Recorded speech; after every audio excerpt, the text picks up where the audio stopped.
नमस्कार, मैं हूं आपके साथ मानी नैथानी। सुबह के 8 बजने को हैं और हम लेकर हाजिर हैं सारा देश 100 खबरों का ये सफर। तो आइए फटाफट खबरों के सफर की शुरुआत करें। जम्मू कश्मीर के सियाचिन में एवलांच में फंसे 10 जवान शहीद हो गए हैं। प्रधानमंत्री नरेंद्र मोदी ने जवानों के शहीद होने पर दुख जताया।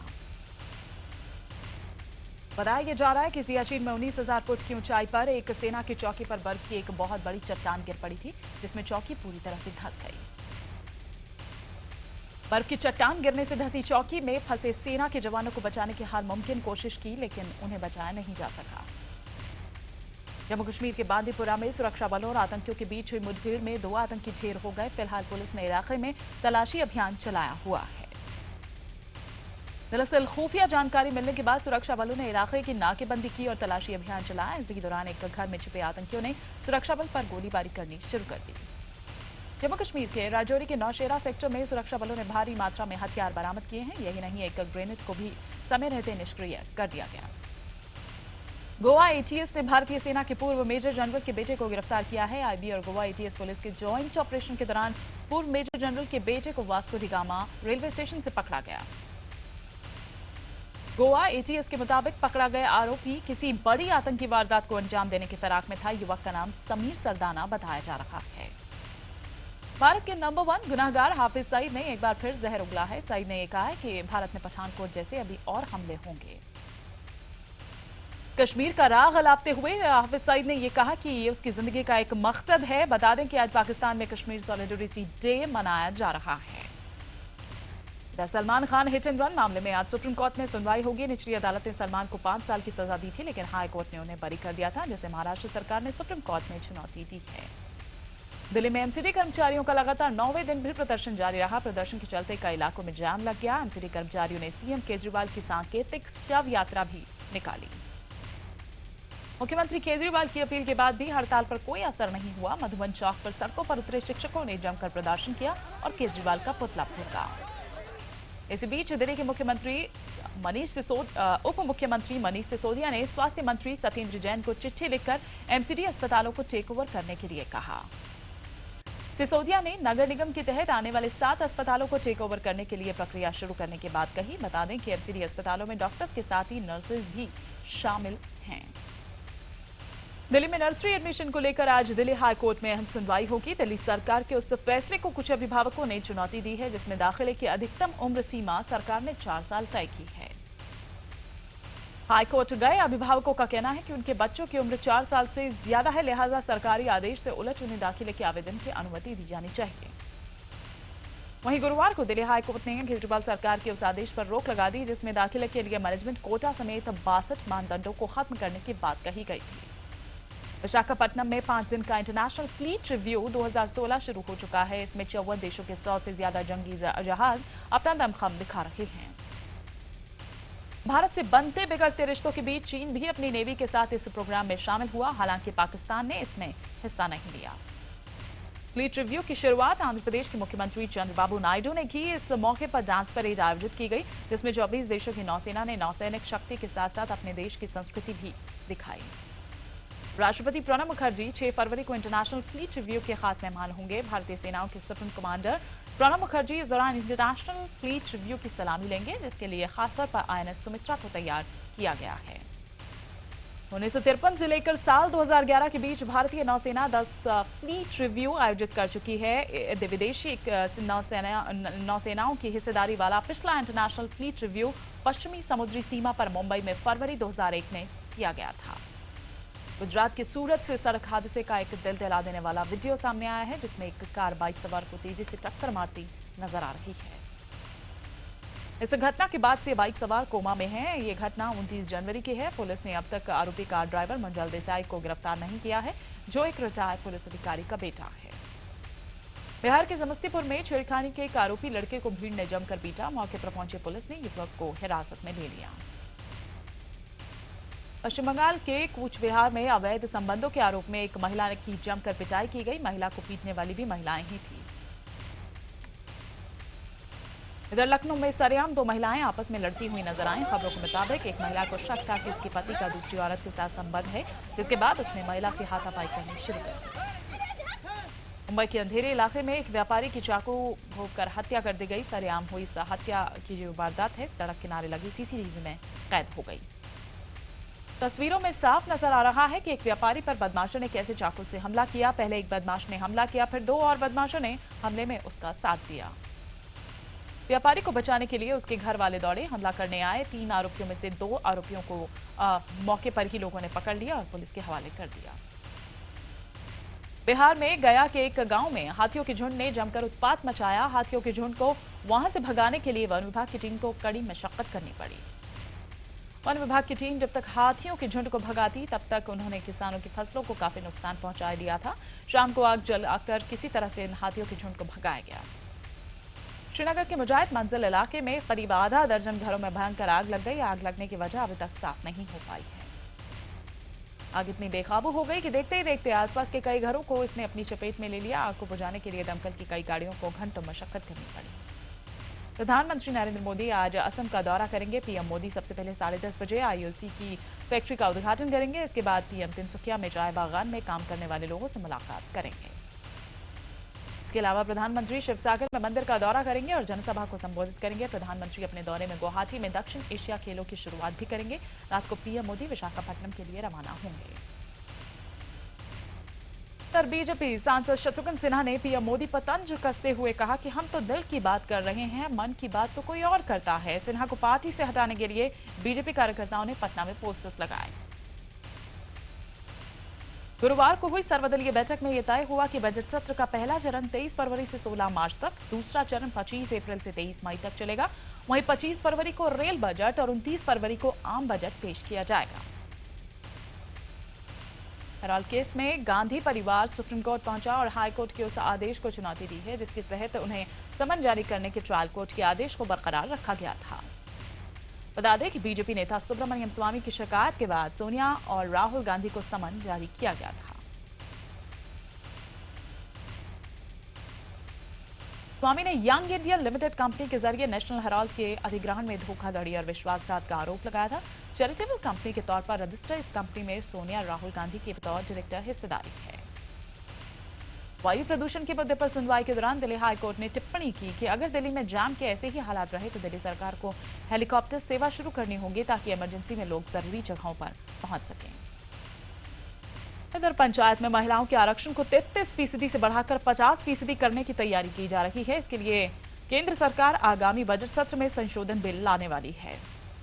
कांग्रेस सांसद अधीर रंजन चौधरी के बंगला विवाद में IBN7 ने उनकी झूठ की पोल खोल दी है। IBN7 ने दिखाया कि उन्हें अलॉट किए गए बंगले में हर तरह की सुविधाएं हैं। इससे पहले अधीर रंजन चौधरी ने आरोप लगाया था कि उनके बंगले में ना पानी है ना बिजली है, लेकिन जब IBN7 उनके नए अलॉट बंगले में पहुंचा तो वहां सभी सुविधाएं मिल गईं। करोड़ों के भ्रष्टाचार के आरोप में गिरफ्तार नोएडा के अरबपति इंजीनियर यादव सिंह को 6 दिनों की CBI रिमांड पर भेज दिया गया है। पूछताछ में यादव सिंह ने CBI को अपनी 39 संपत्तियों के बारे में बताया। इन संपत्तियों में नोएडा, अलीगढ़, आगरा और जेवर में मकान, फैक्ट्री की जमीन और खेती की जमीन शामिल है। कोर्ट में यादव सिंह के वकील ने CBI पर आरोप लगाते हुए कहा कि केवल पब्लिसिटी के लिए यादव सिंह को गिरफ्तार किया गया है। यादव सिंह पर आरोप है कि उसने नोएडा प्राधिकरण में चीफ इंजीनियर रहते हुए ये भ्रष्टाचार किया। दिल्ली के रेयान स्कूल में मासूम दिव्यांश की मौत से नाराज परिजनों ने गुरुवार को कैंडल मार्च निकाला और इंसाफ की गुहार लगाई। परिजनों ने पूरे मामले की CBI जांच की मांग की है। इधर दिल्ली पुलिस ने इस मामले में रेयान स्कूल के एक शिक्षक, प्रिंसिपल समेत स्टाफ के 3 लोगों को गिरफ्तार किया, जिन्हें बाद में जमानत पर रिहा कर दिया गया। दिल्ली के Indian institute of mass communication में दलितों पर अभद्र टिप्पणी का मामला सामने आया है। इस मामले की जांच के लिए एक कमेटी का गठन कर दिया गया है। IIMC के एक छात्र पर आरोप है कि उसने सोशल नेटवर्किंग साइट पर दलितों को दिए जाने वाले आरक्षण पर अभद्र भाषा में टिप्पणी की। इसके बाद छात्रों के 2 गुटों में तनाव बढ़ गया। भुवनेश्वर में पढ़ रहे बिहार के दलित छात्रों की फीस न जमा करने से मचे बवाल के बाद नीतीश सरकार हरकत में आई है। मामला गर्माता देख सरकार छात्रों की फीस जमा करने की बात कह रही है। हालांकि बिहार के अनुसूचित जाति और जनजाति मंत्री संतोष कुमार निराला ने संवेदनहीन बयान देते हुए कहा कि सरकार ने इन छात्रों की फीस देने का कोई एग्रीमेंट नहीं किया है। तंजानिया की छात्रा से बदसलूकी की जांच के लिए अफ्रीकी राजनयिक समेत 5 लोगों की जांच टीम आज बेंगलुरु का दौरा करेगी। बेंगलुरु में तंजानिया की छात्रा से बदसलूकी के मामले में सुषमा स्वराज के बाद राहुल गांधी ने तुरंत कार्रवाई की मांग की है। राहुल ने मुख्यमंत्री सिद्धारमैया से इस मामले में फौरन रिपोर्ट भेजने को कहा है। यूपी के बुलंदशहर में महिला डीएम बी चंद्रकला के साथ सेल्फी खींचना एक युवक को भारी पड़ गया। डीएम के आदेश पर युवक को जेल भेज दिया गया। प्रशासन की इस कार्रवाई के बाद से युवक फराज का परिवार डरा हुआ है। फराज के लिए माफी की मांग करते हुए उसके पिता का यह कहना है कि उससे गलती हो गई, जिसकी उसे सजा मिल गई। मध्य प्रदेश के धार जिले में 12 फरवरी को जुमा और बसंत पंचमी एक साथ पड़ने के बाद तनाव बढ़ने की आशंका बनी हुई है। दरअसल 12 फरवरी को भोजशाला में हिंदू समुदाय के लोग पूजा करेंगे तो मुस्लिम वर्ग जुमे की नमाज अदा करेगा। प्रशासन ने तनाव से बचने के लिए पूजा और नमाज के लिए अलग अलग समय निर्धारित कर दिया है। बता दें कि भोजशाला पर हिंदू और मुस्लिम दोनों अपना अपना दावा जताते रहे हैं। हिंदुओं के मुताबिक ये प्राचीन स्थल मां वाग्देवी यानी सरस्वती का मंदिर है, तो मुस्लिम समुदाय इसे अपनी इबादतगाह मानता है। 26/11 हमले के बाद मुंबई पुलिस को बम निरोधक एक्स-रे वैन से लैस किया गया था, लेकिन 7 करोड़ की ये पुलिस वैन धीरे धीरे खराब हो रही है। इन हाईटेक एक्स-रे वैन की मेंटेनेंस पर सालाना 75 लाख रुपए का खर्चा आता है, लेकिन मुंबई पुलिस इनका खर्च नहीं उठा पा रही। मुंबई की सड़कों पर गड्ढों की वजह से अपने 16 साल के बेटे को खोने वाले युवक के पिता ने खुद ही गड्ढों को भरने का बीड़ा उठाया है। बेटे की मौत के बाद पिता की लाख अपील पर भी बीएमसी ने गड्ढों को नहीं भर पाए। इनके इस जुनून में अब आम लोग भी शामिल हो रहे हैं। सांसद हेमा मालिनी के खिलाफ याचिका पर आज बॉम्बे हाईकोर्ट में सुनवाई होगी। आरोप है कि हेमा मालिनी को करोड़ों की जमीन कौड़ियों के भाव में दी गई। मुंबई में एक 3 साल की बच्ची के साथ बलात्कार का मामला सामने आया है। बच्ची को अस्पताल में भर्ती कराया गया है। पुलिस ने आरोपी को गिरफ्तार कर लिया है। मुंबई में देर रात एक सड़क हादसा हो गया। एक ट्रक बुरी तरह से सड़क पर पलट गया। हादसे में 2 लोगों के घायल होने की खबर है। मुंबई में एक मॉडल ने एक फिल्म निर्माता पर यौन शोषण की शिकायत दर्ज कराई है। मॉडल के मुताबिक खुद को फिल्म निर्माता बताने वाले सुरेश मेहता नाम के शख्स ने उसका यौन शोषण किया।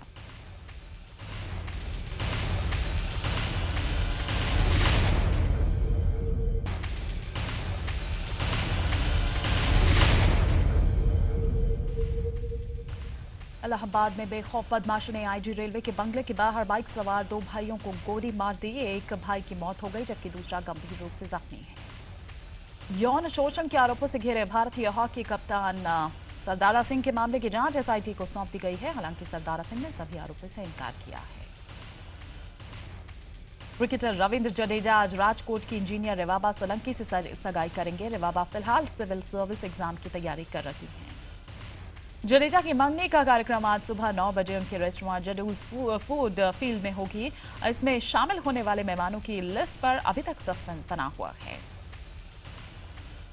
गुजरात के कच्छ में शाहरुख खान ने अपने बेटे अब्राम के लिए शॉपिंग की। शॉपिंग करने के लिए पहुंचे शाहरुख को देखकर मॉल में मौजूद लोग अपने चहेते सितारे को देखने के लिए उमड़ पड़े। भीड़ के बीच ही शाहरुख अपने बेटे अब्राम को गोद में लिए किसी तरह से अपनी गाड़ी में सवार हुए। दरअसल शाहरुख इन दिनों अपनी आने वाली फिल्म रईस की शूटिंग कच्छ में कर रहे हैं। ग्रेटर नोएडा में चल रहा ऑटो एक्सपो आज से आम जनता के लिए खोल दिया जाएगा। दुनिया भर में मशहूर कारों के इस मेले में देश विदेश की 65 कंपनियां हिस्सा ले रही हैं। एशिया कप और T20 वर्ल्ड कप के लिए भारतीय टीम का चयन आज होगा। दिल्ली में संदीप पाटिल की अगुवाई में दोपहर 12 बजे चयन समिति की बैठक होनी है। टीम इंडिया के लिए लगातार रन बना रही सलामी बल्लेबाज रोहित शर्मा का कहना है कि अभी उनका अच्छा खेल आना बाकी है। सुप्रीम कोर्ट ने बीसीसीआई को सख्त निर्देश दिए हैं कि वो लोधा कमेटी की सिफारिशों को 1 महीने के भीतर लागू करें। भारतीय जूनियर टीम के कोच राहुल द्रविड़ को नई जिम्मेदारी दी गई है। उन्हें एंटी करप्शन यूनिट का सदस्य बनाया गया है। श्रीलंका अंडर-19 टीम के स्पिनर कमेंडो मेंडिस ने बुधवार को पाकिस्तान के खिलाफ मैच में दोनों हाथों से गेंदबाजी करके सभी को चौंका दिया। हालांकि मेंडिस असल में दाएं हाथ के स्पिन के गेंदबाज हैं। 6 फरवरी को ऑस्ट्रेलिया और न्यूजीलैंड के बीच दूसरा वनडे मैच खेला जाएगा। ये मैच वेलिंगटन में खेला जाएगा। ऑस्ट्रेलिया पहला वनडे हार चुकी है। बीमारी से उबरने के बाद ऑस्ट्रेलियाई टीम के कोच डेरन लिमन वापस टीम के साथ जुड़ गए हैं। इधर भारत ऑस्ट्रेलिया की सीरीज के दौरान लिमन बीमार थे। 6 फरवरी को ही साउथ अफ्रीका और इंग्लैंड के बीच सीरीज का दूसरा वनडे मैच खेला जाएगा। ये मैच पोर्ट एलिजाबेथ में खेला जाएगा। सट्टेबाजी के आरोप में एक और ऑस्ट्रेलियाई महिला क्रिकेटर पर पाबंदी लगाई गई है। पश्चिमी ऑस्ट्रेलिया की पीपा क्लेरी को नवंबर में हुए पहले डे नाइट टेस्ट में सट्टा लगाने का दोषी पाया गया। लीबिया के तानाशाह कर्नल गद्दाफी का एक नया वीडियो सामने आया है जिसमें वो विद्रोहियों से अपनी जिंदगी की भीख मांगते नजर आ रहे हैं। 2011 में गद्दाफी को मार दिया गया था। स्कॉटलैंड के ग्लासगो में एक दुकान के अंदर मोहम्मद अली नाम के एक शख्स की दूसरे शख्स ने जमकर पिटाई कर दी। ये तस्वीरें सीसीटीवी में कैद हो गई। चीन में एक बाइक सवार ट्रक से टकरा गया। ट्रक ने बाइक सवार को करीब 10 मीटर तक घसीटा। गनीमत रही कि बर्फ पर फिसलने से बाइक सवार की जान बच गई। कनाडा के पहले सिख रक्षा मंत्री पर संसद में नस्लीय टिप्पणी की गई। विपक्षी कंजर्वेटिव पार्टी के सांसद जेसन केनिग ने हरजीत सज्जन पर नस्लीय टिप्पणी की थी। सीरियाई सेना और उनका साथ दे रहे लड़ाकों ने शियाओं के 2 गांवों के रास्तों को उड़ा दिया। यहां मदद पहुंचाने के लिए सेना को हेलीकॉप्टर का सहारा लेना पड़ा। चीन के ग्वांगझू में 46,000 यात्री रेलवे स्टेशन पर फंस गए हैं। स्प्रिंग फेस्टिवल के चलते ये लोग अपने घर जा रहे थे, लेकिन खराब मौसम के चलते सभी ट्रेनें देरी से चल रही हैं। यूक्रेन के लुहांस्क शहर में सेना ने अभ्यास किया। यहां विद्रोहियों को काबू में करने के लिए सैनिकों को हथियार चलाने की ट्रेनिंग दी गई। मंगोलिया में आइस मैराथन का आयोजन किया गया। इस मैराथन में लोगों ने बढ़ चढ़ कर हिस्सा लिया और -40 डिग्री तापमान में बर्फ में दौड़ लगाते नजर आ रहे थे। पेरू और ब्राजील के बीच में होने वाले क्लब मैच को देखते हुए पेरू सरकार ने स्टेडियम में फॉगिंग शुरू कर दी है ताकि जिका वायरस का असर कम किया जा सके।